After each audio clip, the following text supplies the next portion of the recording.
ಈಶ್ವರಪ್ಪ ಅವರ ಬಂಡಾಯ ಸ್ಪರ್ಧೆ ಕುರಿತಾಗಿ ಬಿಜೆಪಿಯ ಶಿವಮೊಗ್ಗದ ಅಭ್ಯರ್ಥಿ ರಾಘವೇಂದ್ರ ಅವರು ಪ್ರತಿಕ್ರಿಯೆಯನ್ನು ಕೊಟ್ಟಿದ್ದಾರೆ.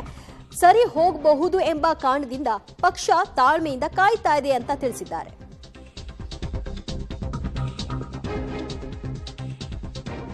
ಈಶ್ವರಪ್ಪ ಅವರ ಬಂಡಾಯ ಸ್ಪರ್ಧೆ ವಿಚಾರವಾಗಿ ರಾಘವೇಂದ್ರ ಅವರು ಪ್ರತಿಕ್ರಿಯಿಸಿದ್ದು, ಸರಿ ಹೋಗಬಹುದು ಅನ್ನೋ ಕಾರಣದಿಂದಾಗಿ ಪಕ್ಷ ತಾಳ್ಮೆಯಿಂದ ಕಾಯ್ತಾ ಇದೆ. ನಮ್ಮ ಪಕ್ಷದ ಹಿರಿಯರು ಚರ್ಚೆ ಮಾಡ್ತಾ ಇದ್ದಾರೆ. ಸೂಕ್ತ ಸಂದರ್ಭದಲ್ಲಿ ಸೂಕ್ತ ನಿರ್ಧಾರವನ್ನ ತೆಗೆದುಕೊಳ್ತಾರೆ. ಈಶ್ವರಪ್ಪ ಬಗ್ಗೆ ನನಗೆ ಗೌರವ ಇದೆ. ನಮ್ಮ ಕುಟುಂಬದ ಬಗ್ಗೆ ಮಾತನಾಡಿದ್ದಕ್ಕೆ ನೋವು ಸಹ ಇದೆ ಅಂತ ಶಿವಮೊಗ್ಗದಲ್ಲಿ ಬಿವೈ ರಾಘವೇಂದ್ರ ಪ್ರತಿಕ್ರಿಯಿಸಿದ್ದಾರೆ. ತಾಳ್ಮೆಯಿಂದನೇ, ಯಾಕೆಂದ್ರೆ ಅವರು ಪಕ್ಷಕ್ಕೆ ಅವ್ರ ಶ್ರಮವನ್ನು ಕಂಡು ಬಂದಿದ್ರು. ಇನ್ನೂ ಕೂಡ ತಾಳ್ಮೆಯಿಂದ ಕಾಯ್ತಾ ಇದ್ದೀವಿ. ನೋಡಿ, ಕೆಲವು ಪ್ರಶ್ನೆ ಕೇಳಿದಿರಿ, ಉತ್ತರನೂ ಕೂಡ ನಿಮ್ಮ ಅದಕ್ಕೆ ನಮ್ಮ ಕುಟುಂಬ ಏನು ಮಾಡಿದೆ ಅನ್ನೋದು,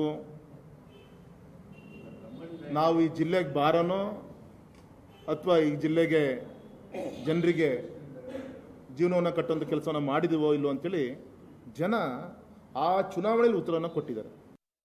ಆದಷ್ಟು ತಾಳ್ಮೆಯಿಂದನೇ, ಯಾಕೆಂದ್ರೆ ಅವರು ಪಕ್ಷಕ್ಕೆ ಅವ್ರ ಶ್ರಮವನ್ನು ಕಂಡು ಬಂದಿದ್ರು. ಇನ್ನೂ ಕೂಡ ತಾಳ್ಮೆಯಿಂದ ಕಾಯ್ತಾ ಇದ್ದೀವಿ.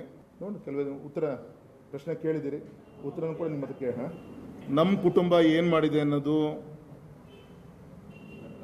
ನಾವು ಈ ಜಿಲ್ಲೆಗೆ ಬಾರನೋ ಅಥವಾ ಈ ಜಿಲ್ಲೆಗೆ ಜನರಿಗೆ ಜೀವನವನ್ನು ಕಟ್ಟುವಂಥ ಕೆಲಸವನ್ನು ಮಾಡಿದೀವೋ ಇಲ್ಲೋ ಅಂತೇಳಿ ಜನ ಆ ಚುನಾವಣೆಯಲ್ಲಿ ಉತ್ತರವನ್ನು ಕೊಟ್ಟಿದ್ದಾರೆ.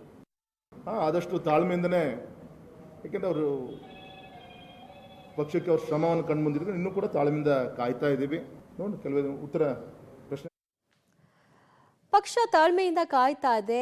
ನಾವು ಕೂಡ ನೋಡೋಣ, ಮುಂದಿನ ದಿನದಲ್ಲಿ ಸರಿ ಹೋಗಬಹುದು ಅನ್ನುವಂತಹ ವಿಶ್ವಾಸವನ್ನ ಇಟ್ಕೊಂಡಿದ್ದೀವಿ. ನಾವು ಜಿಲ್ಲೆಗೆ ಭಾರನ ಅಥವಾ ಜನರಿಗೆ ಅನುಕೂಲ ಆಗುವಂತಹ ಕೆಲಸಗಳನ್ನ ಮಾಡಿದ್ದೀವಾ ಇಲ್ವಾ ಅನ್ನೋದಕ್ಕೆ 6 ಬಾರಿ ಗೆಲ್ಲಿಸಿ ತೋರಿಸಿದ್ದಾರೆ. ಸೊ ಮುಂದೆ ಕೂಡ ಜನ ನಮ್ಮ ಪರವಾಗಿ ಇರ್ತಾರೆ ಅನ್ನುವಂತಹ ವಿಶ್ವಾಸವನ್ನ ರಾಘವೇಂದ್ರ ಅವರು ವ್ಯಕ್ತಪಡಿಸಿದ್ದಾರೆ. ಜೊತೆಗೆ ಎಲ್ಲವನ್ನೂ ಕೂಡ ಹೈಕಮಾಂಡ್ ನಾಯಕರು ಸರಿ ಮಾಡುವಂತಹ ಇಂಗಿತವನ್ನು ಕೂಡ ವ್ಯಕ್ತಪಡಿಸಿದ್ದಾರೆ.